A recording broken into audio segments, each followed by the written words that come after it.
Hey there, it's Ruth Sherman, CEO and celebrity speech and media coach, but you don't have to be famous to work with me. And I am standing here with my good friend, Re Perez, who is a branding expert, branding for the people. And we are fascinated by the fact that Obama won this election. And there are takeaways for all of us who are in business or even in working in corporate jobs that we can learn. So Re, what was your take on the whole issue of how Obama won, how he framed his brand story? Oh, so that's really great, Ruth. So you're talking about framing, and this is just a powerful tool that politicians and speech makers use to create an idea that lodges in people's minds that really taps into what's important to them and what they think that is important to them, but it really taps into their minds in terms of how to lead them in the, well, what's gonna trigger them to actually vote for them. So it's all neuroscience, it's all linguistics, it's all inside of language, and it has less to do necessarily with a party per se, or even the, I don't know, you could even say it has less to do with the color of the skin or anything. It has to do with how they're communicating their message from their mind. Okay, so what do you think is the most important thing that a candidate has to do to beat an opponent, to, at this level? This is the highest stakes level. Well, I'm talking to the charisma expert, but I would definitely say at the highest stakes level, there's got to be, I mean, strong leadership has there's charisma. Right. Right, so charismatic leadership, but being able to communicate clearly and in a way that connects with people. Right.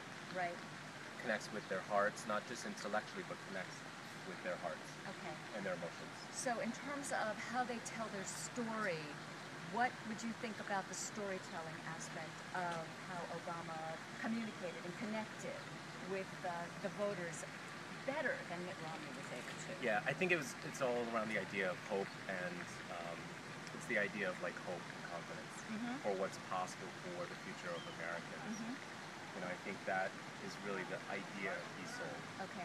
And were there any specific words, do you think, that he used that helped move this forward? Not to, no pun intended. But you said hope. Well, it's not. I don't know that there are certain words. If you really dissect his speech, there are certain words. But I think it's the way in which he's communicating through storytelling, which is what you had said. It's like really creating stories, because that's how people listen and that's how they remember. Right. So it's the stories that he shared, and one of the things that the whole "Fired Up and Get Ready" video was a great example of storytelling and connecting with people, and not trying to. In essence, they are selling you. But to language in a way that doesn't make it so obvious that they're selling to you. Right. So it doesn't feel sleazy. It doesn't feel salesy. It just feels connecting. Yeah. You don't like to be sold to, do you? No. None of us do. We want to we want to have desire. Right. We want to create desire. So I think that's the big lesson for us, is that you can create that desire without being quote-unquote salesy by making sure your brand and your brand story are consistent. I mean, the other things that have to be in place is the frame has to be right. That's in other words, you've got to be able to use language that people feel inside, and then you've got to be able to stick with those messages and have message discipline. That's right. Which a lot of people leave behind. That's right. And what did you think? Like, what was your take on? I knew he was going to win. Yeah. I knew he was going to win because there are a few things that have to be in place for an opponent to beat an incumbent. Yeah. They have to be a better communicator, a better speaker, and check Obama. People have to be in a significant amount of pain. Well, that went over to Mitt Romney, interestingly enough.